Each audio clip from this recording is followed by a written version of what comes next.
Kahwai by Halbasim Yoshai, Bahasar Makabudash.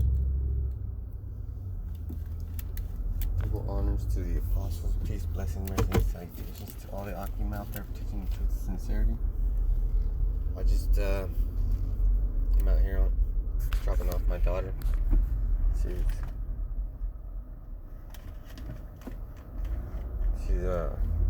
taking care of my nieces. And I do a video when I'm driving. So, oh man, I was reading something about the Constitution. This is just 5 hours ago.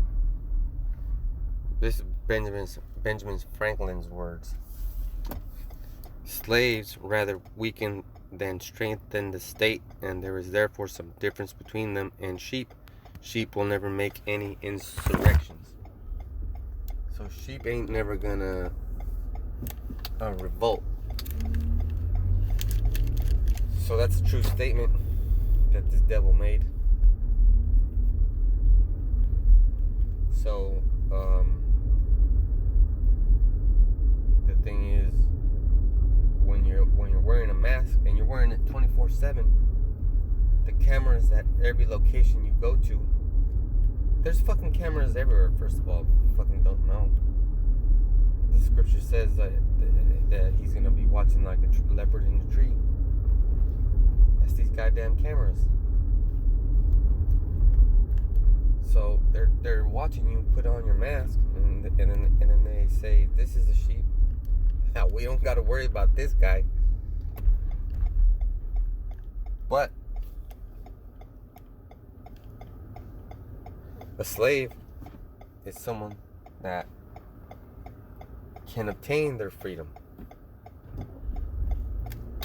because the scripture says that if you're a Hebrew Israelite and you put yourself into bondage onto your fellow brother, you can opt out for freedom after 7 years and then build yourself up, or you can make yourself a member of his house and pledge yourself to his house. So Benjamin Franklin was one of those, but he's not a Hebrew Israelite. Okay, I was just explaining how these people, I hate to call them people, how these individuals mimic the scriptures, because the scriptures is the holy truth of Yahweh Shem Yahushai. So the Constitution is based off of that too. So there you go. And then Benjamin Franklin made a statement, which is he wrote it down because those are his works. And if the Edomites have works, then they write them down, right? And they make note of it. The Israelites have works, and then they wrote it down, and it became the Bible, because it's basically for us, by us. It's a manual on how to live on the planet as a Hebrew Israelite. And you can get mad all you want. If you ain't vibing with the Bible, then you ain't. Okay? So based on that, who gives us our freedom? Yahweh Shai Mashiach. And also, who gave the power to this Edomite to enslave the world?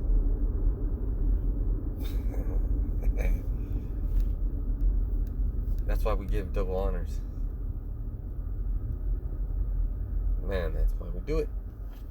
That's why we do it. You know why we do it? Because in a past time, maybe like 2003, I remember that year because it was a pretty hard year.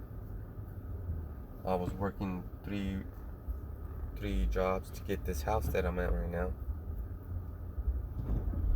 You know, just because I wanted a house. Well, I got it, but I wanted something for myself, which has something to do with freedom. So And what I mean by freedom, your freedom to have a share of a home, right? So that would go into like owning property, because in the Bible, if you are a man, you turn into a man, you buy property off your father, or you buy property off your uncle or one of your relatives in your tribe. A good example of that is the book of Ruth. How Ruth, her first husband died, and then what the hell, Naomi, the mother-in-law was like telling her three daughter-in-laws to go back, and then two of them went back, except Ruth. Ruth wanted to be Israelite, and Ruth understood slavery because she was a woman that participated. She willingly gave herself to, what's the man's name? Damn. But anyways, this man that married her, ended up marrying her, was in the line of Judah, because he gave him and her gave birth to an inheritor for, what the hell is that? Okay, it keeps slipping my mind, but they created an inheritor by conception, by the act of conceiving a seed. Okay, Ruth conceived a seed for Judah, for her husband that died, an inheritor. And then that man, I think that man was Ohab, or gave birth to Ohab, which gave birth to Jesse, which fathered Jesse, which fathered David, right? So there you go. There's the lineage.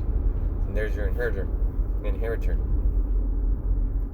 So that's how that's how the slavery and freedom come into play. Because a sheep doesn't have any inheritance.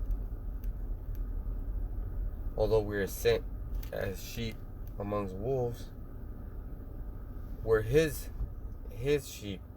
And that's a good example too, because in both standards, on the one hand, there you have sheep that are people in a civilization like in Babylon. They're going along with the government because the government is giving them benefits or whatever. It's beneficial for them to go along with it and not insurrect. Likewise, on the other hand, on the right hand side, the hopeful elect are trying to be good sheep that we were sent amongst wolves. So therefore we'd be wise as serpents, but gentle as doves.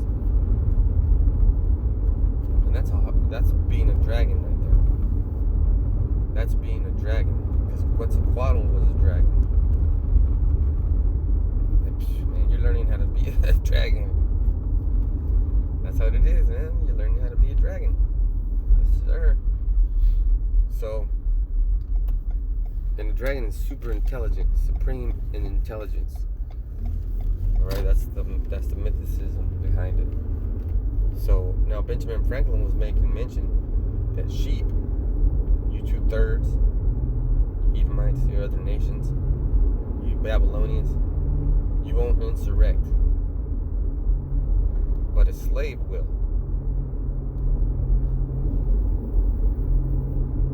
So that would be when you find out, hey man, you want to make Black Lives Matter because your grandpappy, your great-great-grandpappy was still a slave. Well, that's good, but you shouldn't be fighting Esau. You shouldn't. You should come to the truth and let Yahushua do the fight. But if you find that out, you're more likely to go into Kemet or go into something along the lines that will get you in an aggressive mode to make you want to fight for your freedom. But you don't got no fucking freedom, man. That's the difference between a snake and a dragon, okay? A dragon knows, and a snake will just bite. That's a good analogy. So I'm here, my destination. That's the difference between sheep and slaves. So we know we're slaves. There's that Esau has an eye on us. Project Megiddo, chapter 38. And he thinks we're going to do an insurrection. No, let me correct you, Esau. So you can make an annotation in that chapter. Only the ignorant individuals will. Because our weapons are spiritual. So with that, I'm going to say shalom.